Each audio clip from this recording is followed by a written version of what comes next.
Alongside Teddy Atlas, and we welcome you to the MGM Grand here on the Vegas Strip in beautiful Las Vegas, Nevada, for our main event of the evening. Well, they've been waiting for this moment, and now they get it. Round one underway. Throws out the jab, and then brings back the uppercut up top. Blocks that punch. Overhand right can be so effective. Quick snapping hook, and it does damage.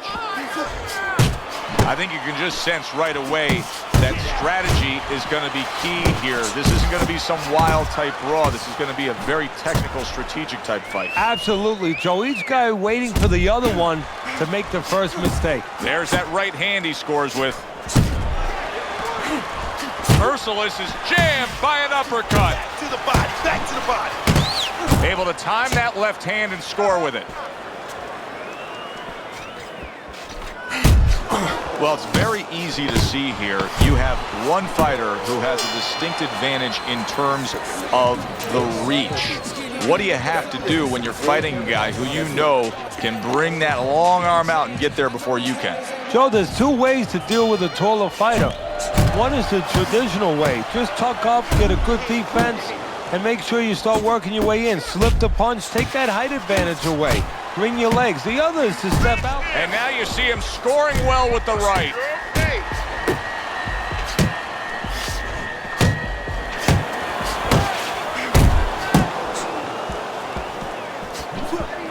Blocks that punch.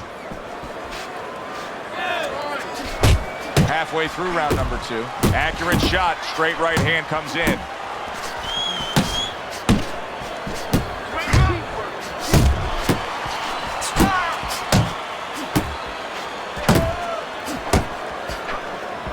Right to the belt line.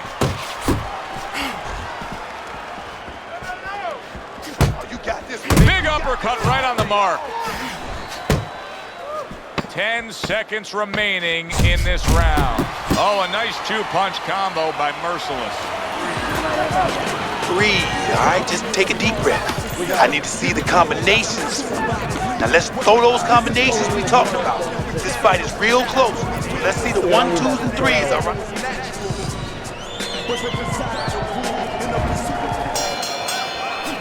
Considering the fact that in the last round he got tagged hard, he looks great right now to open up this round.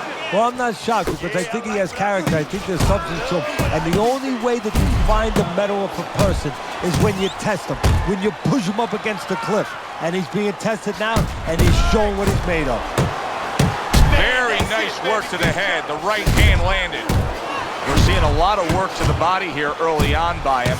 Teddy, is that a certain mentality, these guys that commit to being a body puncher? Yeah, because they understand that the body punching, you know, that's not something that's glorious. That's not something that, you know, like a great left hook on the chin, bang, it gets results right away. They understand that that's something that pays off later and something you got to start early and stay with.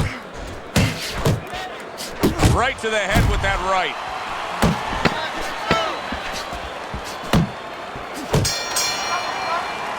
And we come to the end of the round. You need to move your head more, side to side, okay? I want to see that head move more.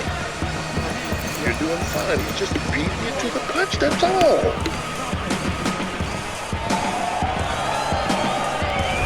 All right, let's look at Teddy's scorecard after 3 rounds, and you can see that he's up by just a round. But I think it's fair to say that it's anybody's fight at this point. That's a big uppercut that just crashed home.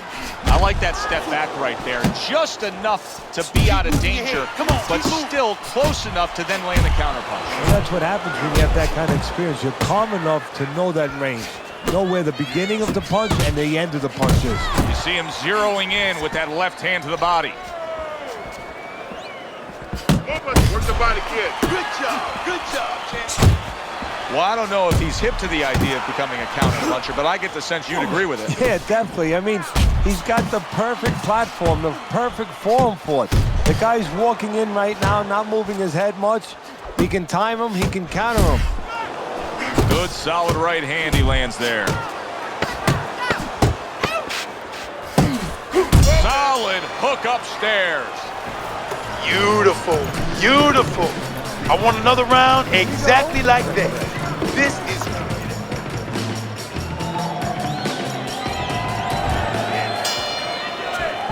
good action here tonight.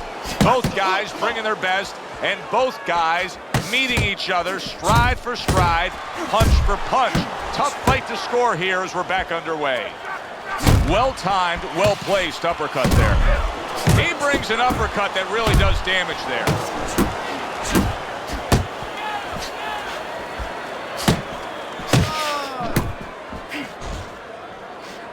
Halfway into round number 5 here. A stabbing right hand comes in by Merciless. Now he ties up there. That worked out really well, throwing off the right hand after getting tagged like that. Oh, what an uppercut.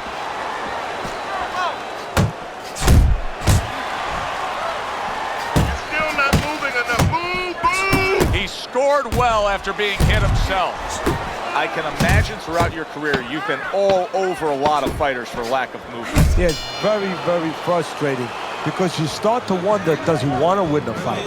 That's what you start to wonder. End of the round here, and as I glance around ringside and look at the judges, I'm wondering what they're writing down because that was a tough round to score. Yeah, it was. And, you know, it's the kind of round where one guy would be really smart to take a page out of the book of Sugar Ray Leonard, Marvin Hagler, where Leonard stole rounds at the end, where he just clipped off 30 seconds, and that's exactly what the judges remembered. That is boxing 101.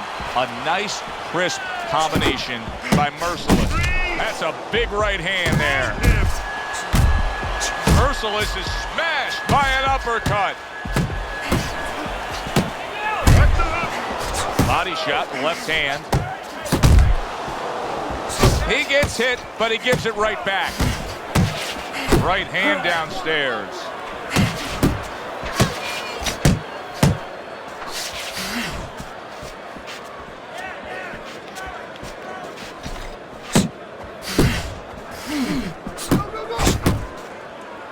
And now just wasting away some time with that clinch. Just 10 seconds to go in this round. Oh, that's a big shot with the left hand. End of the round, around I do believe that he was able to take. But his opponent is there stride for stride. This is going to be a close fight. Teddy, where do you have him on the scorecards? Is he up? Yeah, I have him slightly ahead. But as you said, very close fight. And the kind of fight where you let up for a moment, you're going to lose it. A shooting right hand by Merciless. Seems like he's clinching a little more now. He was stunned earlier in this fight, Teddy. So could this be a case of him trying to find a way to buy himself some time, of steadying himself a bit? Yeah, that's exactly what he's trying to do. And his opponent has to take advantage. On the inside, rotate your shoulders back, create a little distance, a little room, and make sure you don't let him tie you up. Don't let him do what he wants to do.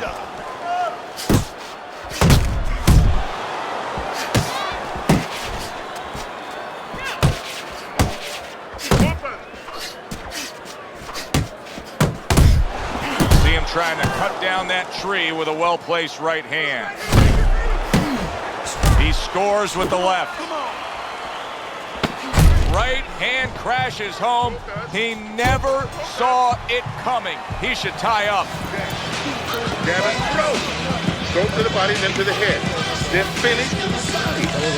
Yeah. You're looking good. Down.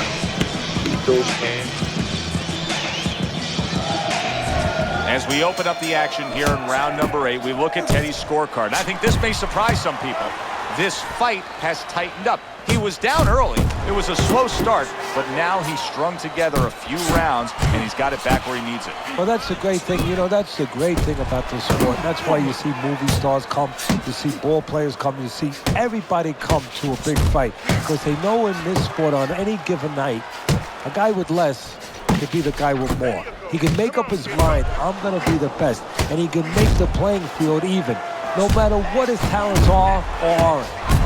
He got rocked earlier in this fight. I don't see him changing much up, Teddy. Would you be advising him that now is time for an adjustment? Well, you have to have a plan B, maybe even a plan C when you come into it. Maybe he doesn't have one. Now, if he doesn't have one, you're not going to tell him to start changing up, because then you're basically saying, I don't know what to do, but, you know, we're in trouble. Merciless is feeling the impact of that hook to the body. You gotta breathe. You got to breathe. All right? How you feeling out there? You know you're not winning this fight.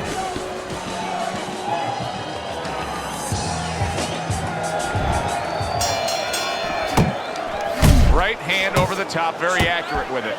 How is he able to do this? How is he able to take these shots?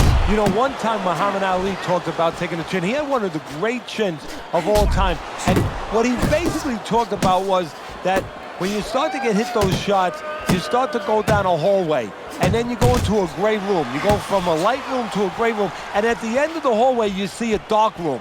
You don't want to go to that dark room. And you have a choice. You put your feet down and you start backing up. I'm not going to that dark room. This guy is not being taken to that dark room. Oh, that's a good hook to the body.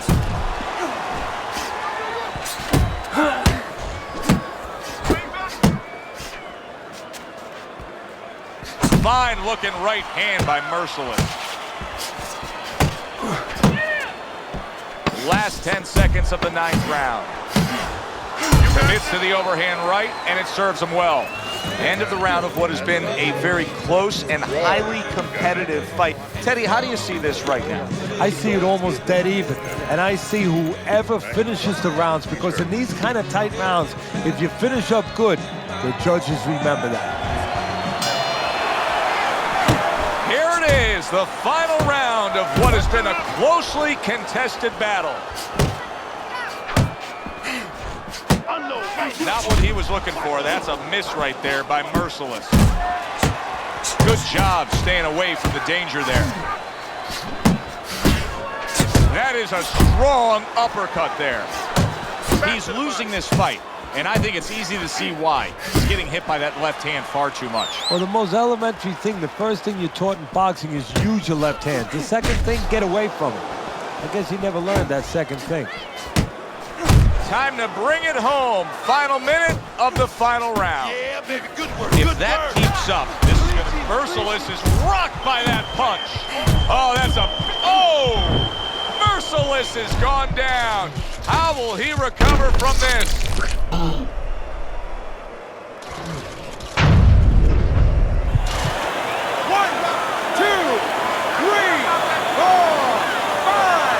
Goes down for the first time tonight, but you can see he's ready to make up for it here. Yeah, just a little bit of water in the basement, not a full flood. But if he doesn't want those pipes to burst, he better figure out quick why he got dropped. Throughout the night, right up until that final bell moments ago, both these men tried to determine their fate.